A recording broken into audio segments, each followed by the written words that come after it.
শেষ পর্যন্ত পাকিস্তান যদি সিদ্ধান্তে অটল থাকে এবং ভারতের বিপক্ষে বিশ্বকাপে ম্যাচ না খেলে, তাহলে আইসিসির সঙ্গে চুক্তি বাতিল করবে জিও স্টার। এবং এই জিও স্টার যদি চুক্তি বাতিল করে, তাহলে কত টাকার ক্ষতি হবে, কি কি ক্ষতি হবে, এ নিয়ে বিস্তারিত বলবো, আশা করি শুনবেন। শুরুতেই বলি যে বিশ্বকাপের দিন, মানে ভারত পাকিস্তানের ম্যাচের দিন যত ঘনিয়ে আসছে, অনিশ্চয়তা কিন্তু ততই বাড়ছে, কারণ এখন পর্যন্ত সমস্যার সমাধান হয়নি। উল্টো পাকিস্তান অফিসিয়ালি আইসিসি কে মেইল করেছে, তারা ওই ম্যাচ খেলতে চায় না এবং একটা কারণও দেখিয়ে দিয়েছে।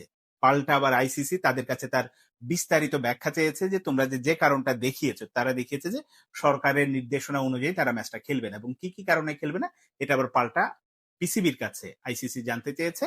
এ নিয়ে এখন দেন দরবার আলোচনা চলছে, কিন্তু অনিশ্চয়তা কাটেনি। ম্যাচটা যে শেষ পর্যন্ত হবে এটা এখন পর্যন্ত কিন্তু শিওর না, কারণ পাকিস্তানের সরকারের পক্ষ থেকে প্রধানমন্ত্রী নিজে এরকম একটি ঘোষণা দিয়েছে যে ওই ম্যাচটা খেলবে না। এর ফলে বোঝাই যাচ্ছে যে তারা বুঝে শুনে শক্ত অবস্থানে গেছে এবং তারা হয়তো শেষ পর্যন্ত ম্যাচটা খেলবে না।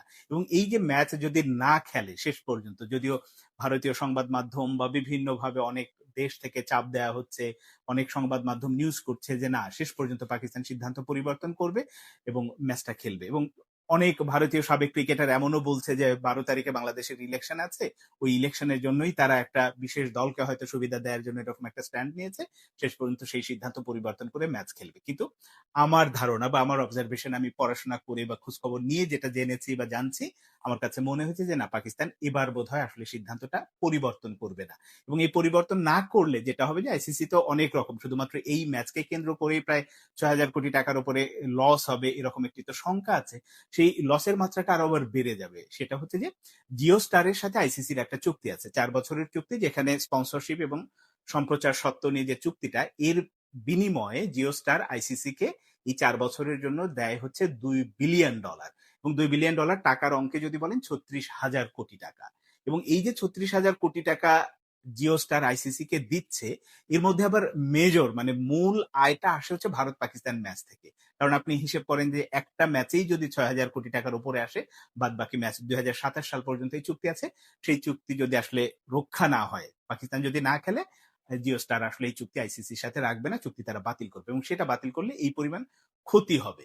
এবং এই যে ক্ষতির প্রেক্ষিতে আইসিসি তো নিজে ক্ষতিগ্রস্ত হবে। এই টাকাটা আবার আইসিসি কিন্তু নিজেও রাখে না, এই টাকাগুলো বিভিন্ন জায়গায়, যে বিভিন্ন স্তর আছে, ভারত এক ক্যাটাগরিতে পায়, নিউজিল্যান্ড, অস্ট্রেলিয়া, ইংল্যান্ড এরা এক ক্যাটাগরিতে পায়, বাংলাদেশের মতো দেশগুলো এক ক্যাটাগরিতে পায়, পাকিস্তান তারাও পায়। তো যদি ওই চুক্তি বাতিল হয়, তখন কিন্তু এই যে দেশগুলো, বাংলাদেশ সহ বিভিন্ন দেশ যে টাকা পায়, সেখানেও কিন্তু আসলে একটা ঘাটতি পড়বে বা কমতি পড়বে। তো সবকিছু মিলে এই ম্যাচের উপর অনেক কিছু নির্ভর করছে। শুধুমাত্র যে পাকিস্তান না খেললেই পাকিস্তান মানে একটা শক্ত অবস্থানে চলে গেল, আইসিসির কোনো ক্ষতি হলো না, পাকিস্তানের কোনো ক্ষতি হলো না।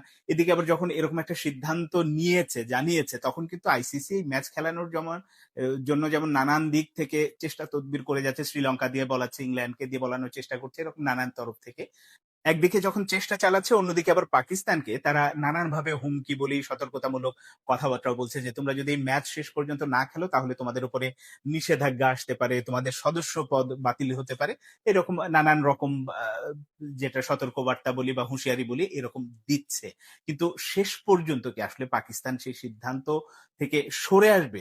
আমার কাছে যেটা মনে হয় যে যদি এটা পিসিবি বা মোহসেন নাকবি নিজে বলতেন, হয়তো এরকম হতো না। তারা কিন্তু একেবারে বুঝে শুনে, একেবারে রাষ্ট্রীয় পর্যায় থেকে এই সিদ্ধান্তটা নেওয়া হয়েছে এবং তারা এরকম একটি অবস্থানে গেছে। ফলে শেষ পর্যন্ত যদি আসলে পাকিস্তান না খেলে, তাহলে কিন্তু লসের মাত্রাটা বা শঙ্কার মাত্রাটা, নানান রকম অনিশ্চয়তার মাত্রাটা, সেটা বাড়তেই থাকবে। অনেকেই হয়তো বলেন আমি গুজব বা নানান রকম নেতিবাচক খবর বলি, আসলে ব্যাপারটা কিন্তু ওরকম না। আমি যে সোর্সগুলো, আমি যে এই এতক্ষণ যে কথাগুলো বললাম, এটা একটা ইংলিশ পত্রিকা দ্য গার্ডিয়ান নিউজ করেছে যে এইরকম একটা অবস্থায় চলে গিয়েছে। যদি ম্যাচটা না হয়, তাহলে কিন্তু জিও স্টার আইসিসির সাথে চুক্তি বাতিল করবে, এবং সেটা করলে কি কি ক্ষতি হবে সেটা তো বললাম। এখন দেখা যাক আগামী 2-3 দিনের মধ্যে সমাধান হয় কিনা। যদি সমাধান না হয়, তাহলে তো ওই রকম একটা অবস্থায় চলে যাবে। এবং এই ম্যাচ নিয়ে যে আইসিসি নিজেও খানিকটা অনিশ্চয়তায় বা আশা ভরসা ছেড়ে দিয়েছে, তার প্রমাণটা হচ্ছে আইসিসি টিকিট বিক্রি আপাতত বন্ধ রেখেছে। এই টিকিট বিক্রির ক্ষেত্রে অনেক রকম আবার কারণ আছে, যে যদি এখন টিকিট বিক্রি তারা করতে থাকে, আমি টিকিট কিনলাম, আপনি টিকিট কিনলেন, কিন্তু শেষ পর্যন্ত ম্যাচটা হলো না, এবং এরকম একটা ইন্টারন্যাশনাল ম্যাচে সেই কলম্বোতে গিয়ে ম্যাচ দেখার জন্য বিশ্বের বিভিন্ন জায়গা থেকেই যেতে পারে, বাংলাদেশ থেকে যেতে পারে, শ্রীলঙ্কা বা পাকিস্তান থেকে যেতে পারে, ভারত থেকে তাদের hotel booking, air ticket booking, অনেক কিছুর ব্যাপার-স্যাপার থাকে। তো একটা মানুষকে ঝামেলায় ফেলার চেয়ে তারা একটা সিদ্ধান্ত নিয়েছে যে, না আপাতত টিকিট বিক্রি আমরা করছি না। এটা বন্ধ রাখি। যদি পাকিস্তানকে রাজি করানো যায় তারা হয়তো ইমিডিয়েট মানে যত দ্রুততম সময়ের মধ্যে আবার টিকিট বিক্রি করা সম্ভব, দর্শকদের ফিরিয়ে আনা সম্ভব সেটা হয়তো করবে। এখন দেখা যাক যে আসলে সমস্যার সমাধান হয় নাকি বড় আকারের দিকে যায় মানে সমস্যার।